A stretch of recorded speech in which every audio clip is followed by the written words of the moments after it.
আসসালামু আলাইকুম। আজ আমরা কোরআনের এক অসাধারণ কাহিনী শুনব, আদ জাতির গল্প।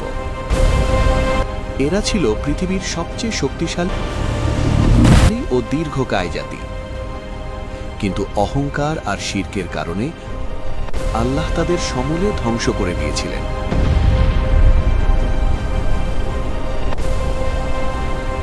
এই গল্প থেকে আমরা শিখব, নেয়ামত পেলে অহংকার করা যায় না, আল্লাহর একত্ব মানতে হয়। চলুন শুরু করি। নূহ আলাইহিস সালামের প্লাবনের পর অনেক বছর কেটে গেল। নূহ আলাইহিস সালামের বংশধর শামের বংশে আদ নামে এক জাতি গড়ে উঠল।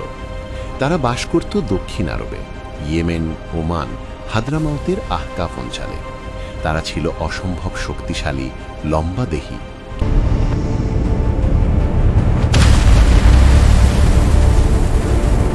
কেউ কেউ 18-20 ফুট উচ্চতার বলে বর্ণনা আছে।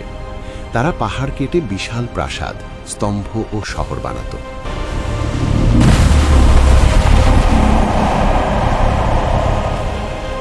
বিখ্যাত ইরাম শহর তাদের।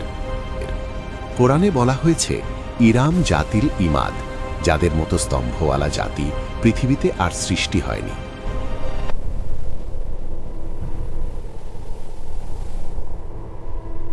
সূরা ফজর 6-8। আল্লাহ তাদের বাগান, নদী, ফসল, ধনসম্পদ দিয়েছিলেন,